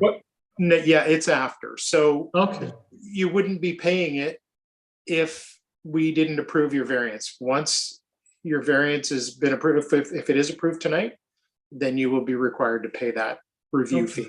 Okay. Okay, sure. So we've clarified that in terms of the condition, and there is no one here from the public who wishes to address the committee. So I will start with members of the committee if there are any questions to the applicant or staff on this application. Other than, boy, that's one heck of a slope you've got in your backyard, because I slid down there. As I think I see other people shaking their heads. Yeah, that's a real slope you're dealing with. Steve, I see your hand up. Go right ahead. Yes, thank you. Through you, Mr. Chair. First of all, I'll state that I am supportive of this application, and for the following reasons. I mean, I think this application is a good example of why we go out to the properties. It's a beautiful property that you have, but when I looked at the application on paper, I thought, wow, this is a pretty good encroachment that you're asking for. However, when I saw the property, and if I understand the intent of the zoning bylaw, which is to ensure that you have enough backyard amenity space, I don't know how you would enjoy and the house would have amenity space if you didn't have an encroachment on the backyard, because as you know, the chair has mentioned significant slope. I think if you wouldn't build a deck up there, you would just be eaten alive by the bugs back there. So Correct. it makes sense. This is a perfect example to me of where we have a good zoning bylaw, but you have an exceptional property. And so this does make sense to me. I do have two questions, and they're well, one's for you. There's reference in the staff report of the pool and the deck on, an existing pool and deck. And when I visited the property, I'm assuming that's part of the same property. It's on the same property, the pool and the deck. Correct. Okay, I went to the drawings on the preliminary zoning review, and it only shows the house and the deck at the back of the house that is being reconstructed. Okay, and the reason when I took a look at that pool and I took a look at that deck, I believe those also encroach on your rear yard, on the rear yard setback. They're extremely close to the property line. There's a deck on the back of the pool. So, question for staff here, through you, Mr. Chair, question for staff. There's multiple references in the staff report that they're replacing an existing deck that encroached. Is there an approved minor variance on the property? That's not clear to me if the existing structure is non-compliant, and or if a minor variance exists and has been approved. As long as, no, because I talked with my neighbors and they said that the staff of the city came and checked this deck while they were making it, building it, and all to the end. But I asked city, they said there is no, because I talked with them a lot, I said, this is the existing, so there should be permit. I just moved there 3 years ago. I didn't know that. The city told me there is no permit. My neighbor said the staff came when they built this deck long time ago. Might be the bylaw changed, I don't know. So I can't answer that question. No, I think the question is for staff. Oh, sorry. Yeah, no problem. But Sorry. But so Sean, can you respond to that question regarding the existing pool and the deck around the pool? Through you, Mr. Chair, typically anytime a minor variance application is submitted, as you're all familiar, pretty much the first step of the process is a preliminary zoning review, which is done in order to determine compliance of all structures on the property. So because the preliminary zoning review didn't reference that, it is possible, I would have to look into this a little further, that maybe there are some non-compliant structures existing on the property as it is today. However, depending on when those were constructed, they could be legally non-conforming. So that is a possibility. Again, typically the preliminary zoning review, we've seen it before in the past where someone submits a minor variance application for one thing, and then our zoning department outlines, by the way, this is also not complying with the bylaw. That wasn't done here. So I wish I had a little more for you, but our zoning examiners do review the property in its entirety for compliance when a site plan is submitted. So that's the only information I can really provide at this time. Thanks, Sean. That's really useful. And through you, Mr. Chair, I think Prashanti, I don't know if you can, but if you could bring up the site plan that was provided for the PZR. I think it's only a partial site plan, and that's the challenge from what I'm seeing. I don't think that the pool and the other deck is shown. Oh, it is there. And it does not contain the deck that's beside the pool. And that's the challenge. And then some of the other documents just show so this site plan does not reflect all of the structures. And the reason that I bring this up through you, Mr. Chair, and please staff, correct me if I'm mistaken here, to the applicant, if there is no minor variance right now that is approved for the existing deck, generally speaking, when you tear down something that's non-compliant, you put something else up, you're expected to bring it into conformity with the zoning bylaw, unless there's a reason for a minor variance. In my particular case, I am supportive that there's a good reason. However, when there's a review that's done, if it shows all the structures with one application and one fee, you pay, you can bring everything, get a minor variance covering everything. What I'm seeing here on your submitted drawings, they don't. First of all, I question to staff: would a pool that encroaches on the rear yard setback also require a minor variance? Different bylaws, Steve. Yeah. Or different requirements for pools. Okay, so it would just be the deck that's not showing here that likely encroaches. So, thank you. So my point here is just to the applicant that you should be aware that if at a later date there's another review, you are likely having another similar process for that deck that is constructed on the one side of the pool, right? And because it's not shown here, had it been shown here, it likely would have been identified by staff and included within this minor variance. So it's more of, it doesn't affect the decision that we're making here today, because we're just looking at the deck that you're looking to replace and that encroachment. But I would point out to you that you probably have another violation on your property right now that could be put into the same minor variance. But and you'd have to discuss with staff, but I think it's too late to include it today. But I do want to bring that forward and, you know, make that, make you aware of that situation. Okay. Aside from that, as I mentioned, I do understand the situation. I do concur with staff in this case, and those are my comments. I don't know, maybe if I could just pause through you, Mr. Chair, to the applicant, if I've been clear and if you've understood my comments with respect to the other deck that's not shown on this drawing, that's beside your pool. Oh, yes, yes. Okay. So with that, I'm comfortable it was more of an awareness situation. Point well made, Steve. You know, when I'm looking at the documents here that, well, Prashanti just had it up.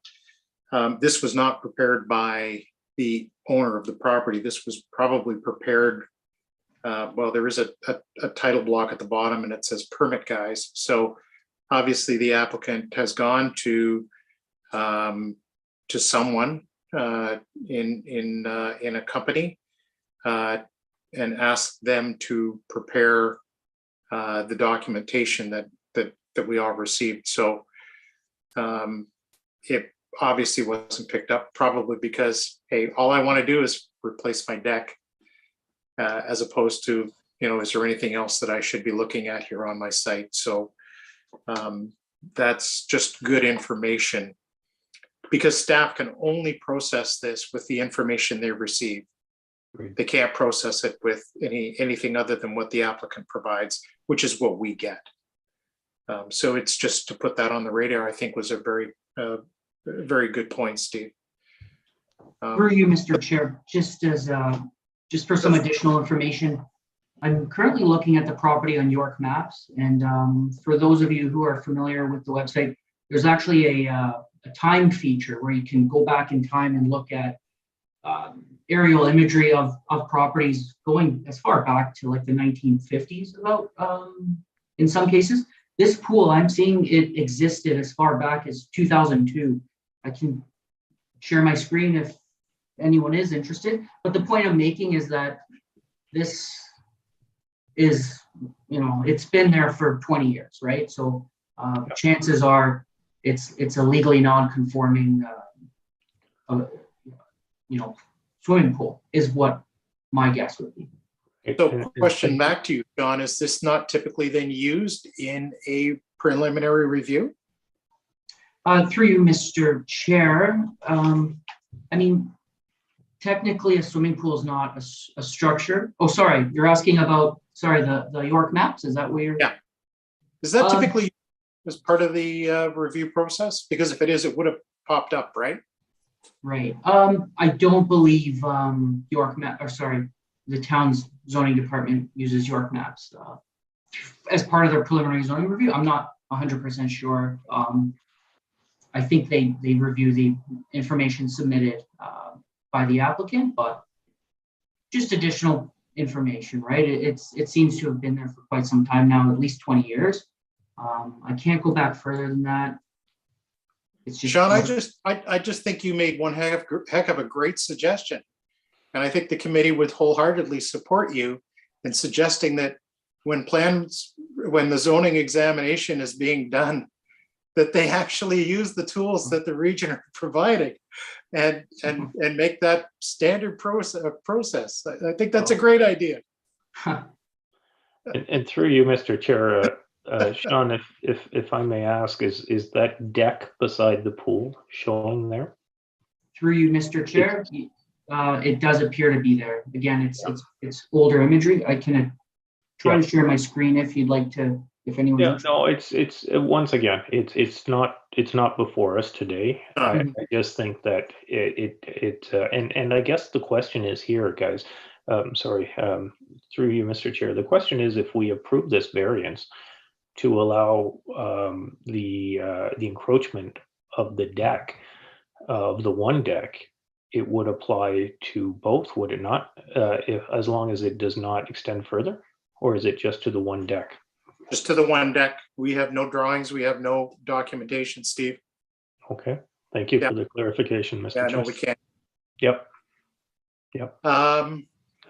But thanks for raising it, Steve. Both your points were well made. David, please. Your mic, David, please. David, your microphone. Yes, sorry. Thank you. Yes, the chair. Maybe we shouldn't have gone for a break. It's okay.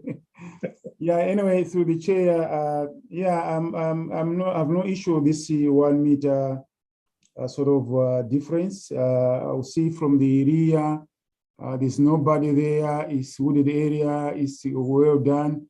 And it's replacing on the, almost exact location. So there's no change. And then just to follow up on Steve's in terms of the swimming pool, I'm just using my general experience and knowledge here that it may be possible at one point, the deck and the swimming pool, maybe there was a minor variance. If let's say the zoning, maybe, we're not as restrictive as now. Maybe there was one at one point. And it's known, but maybe the staff maybe didn't have time to check, but it's possible. And then the applicant is just coming with one aspect which is being changed. That's why it's in front of us.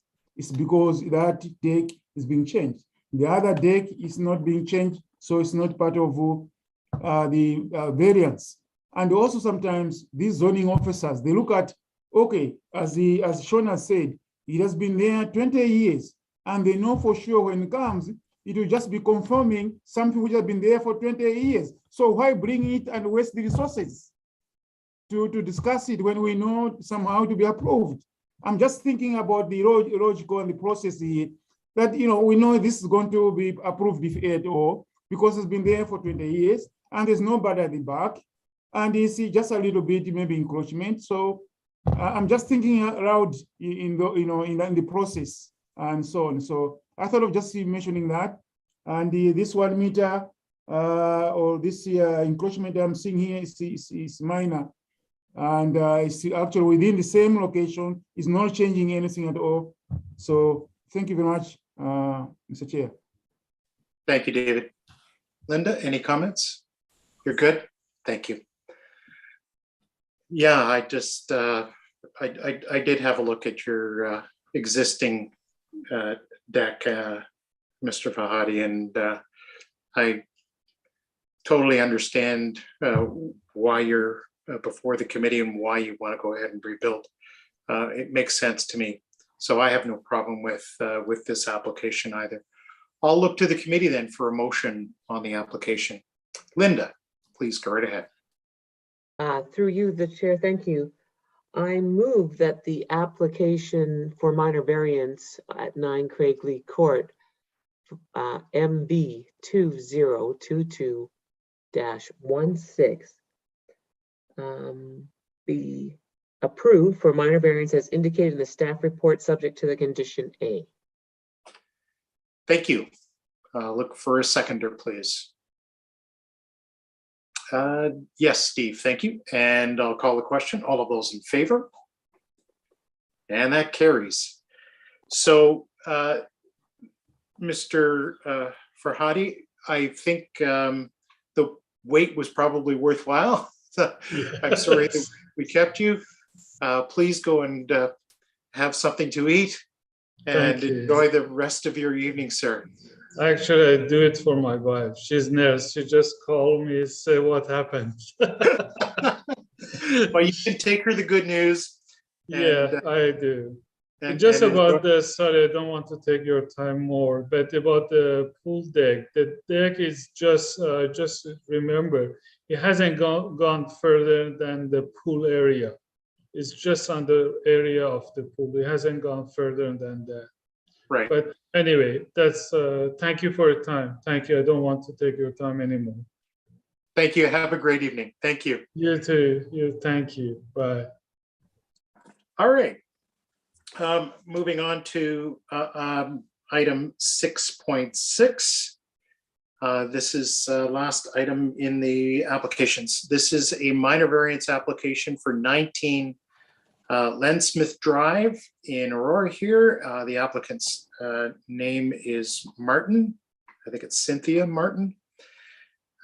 This application, the owner applicant is requesting relief from the requirements of the town's comprehensive zoning bylaw 6000-17 as amended to facilitate the construction of a rear sunroom addition. The following relief is being requested. A, section 7.2 of the zoning bylaw requires a minimum rear yard setback of 7.5 meters for zone R3 unless stated otherwise in the exception zone. The applicant is proposing a 2-story sunroom addition, which is 5.3 meters to the rear property line. B, section 24.84.1.3 of the zoning bylaw allows a maximum 35% lot coverage for 2 stories. The applicant is proposing 36.4% lot coverage with the addition. The applicant is proposing a 2-story rear sunroom addition to the existing dwelling. The first story of the sunroom addition is proposed to be approximately 307.68 square feet or 29 square meters. The basement floor sunroom addition area is proposed to be approximately 184.95 square meters or 17 square feet or 17 meters. The applicant stated reasons for not complying with the zoning bylaw. The proposed application is to build a covered deck off the rear of the house and enclose it with screen walls. The proposed, there's a word missing here, but it's probably the proposed structure will be unheated, unconditioned space. The proposed, again, word missing, I believe, is structure exceeds the required setback for an addition, but less than the setback for a deck. It is our opinion, being the applicant, that the proposed structure is closer to a deck than an addition. Comments received from departments and agencies. The building division. Preliminary zoning review was completed on April 29th, 2022. Engineering division has no comments with the proposed application. Operational services parks. Comment as follows, that the owner may be required to provide an evaluation report prepared by a certified arborist or professional registered forester outlining all aspects of the impacts that this proposal will have on existing and current remaining vegetation. Second point, in addition to the report, it shall include a schedule of monitoring the ongoing site work through a series of scheduled site visits by the arborist or forester during and post-construction to ensure the vegetation preservation measures remain in compliance throughout the project. And next bullet, the owner may be required to provide vegetation compensation and replanting plan in accordance with the Town of Aurora tree removal, pruning, and compensation policy. Further, the owner shall agree to comply with the Aurora tree permit bylaw number 5850-16 prior to the removal of any trees on the property. In addition, the owner shall agree to provide financial securities based on the total value of the tree compensation evaluation and arboricultural works as defined by the town and owners, arborist or forester. And finally, that all of the above shall be included as terms and conditions in a letter of undertaking with the Town of Aurora to guarantee compliance. Operational services, no comments received at the time of writing the report. This is also true for Central York Fire Services, York Region, stating no comments with the proposed application. LSRCA not commenting on the application. It is located outside the area governed by OREG 179-06. Electric Utilities have reviewed the proposed variance application, have no objections to its approval, subject to their standard comments. And finally, planning staff have reviewed the application with respect to the section 45, paragraph 1 of the Planning Act RSO 1990 as amended, and are of the opinion that the requested variance meets the 4 tests of section 45, 1 of the Planning Act for granting minor variances, and staff recommend the approval of the requested variances subject to the conditions as outlined in Appendix A, which I basically covered in the initial comments. And so with that, I will welcome Kevin Hughes to the meeting. Good evening and welcome. Hi, everyone. Thanks for having me and allowing me to speak on behalf of this applicant, Cynthia Martin. So I am the agent, and I think that was a pretty good summary, Tom. I don't really have anything to add other than we will certainly make sure that to work with the existing trees and make sure that we're not damaging or removing anything on the property. So, terrific. Thank you very much, Kevin. So again, I note that through town staff, there is no one here from the public who wishes to address the committee. So I will then turn over to the committee for any comments, questions to the applicant or staff. Steve shaking his head, Linda shaking her head, no. Oh, wow, that's incredible. Well, I will just indicate, Kevin, that I happen to be by the property and had the pleasure of meeting, I believe it is Cynthia Martin's son-in-law, Franklin. Okay.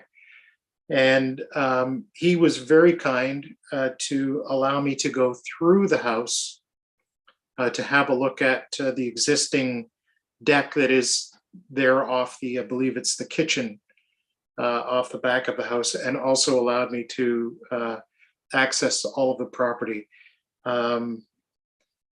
And I have to say he was, please pass my compliments on to the owners. He is a very kind young gentleman and a wonderful fellow. So please pass that on. Yes, I will certainly do that. I also don't really have any problems with this application at all. I understand completely what they are trying to do. I note that there are some very tall trees at the very back of the property. I don't believe that there's any cause for concern there. I don't think they're going to be anywhere near those. And it was pointed out to me that I believe that the property behind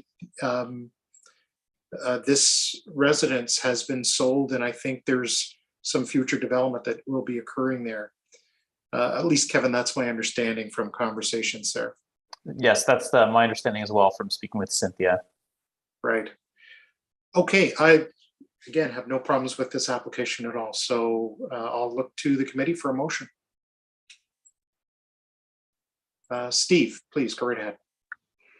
Thank you. Through you, Mr. Chair, I move that with respect to minor variance application MB-2022-17, 19 Lensmith Drive, applicant Martin, that we approve the application subject to the conditions outlined in Schedule A of the staff report. Thank you very much. I'll look for a seconder, please. Linda, thank you very much. Calling the question. All in favor of the motion? Thank you. Kevin, sorry we made you wait as long as we did, but I think that went about as smoothly as could possibly be this evening. Yeah, no complaints for me. That's really great. Thank you so much, everyone, and thank you for your time. Thank you, and have a great evening. Yeah, you too. All right, members of the committee, I will look for anyone with any new business that anyone wants to bring forward. And I think we're all in pretty good shape there. All right, so with that, I will then look for a motion to adjourn. David?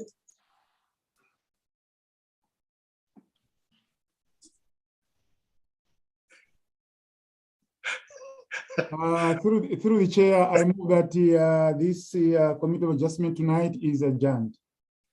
Thank you very much. All in favor?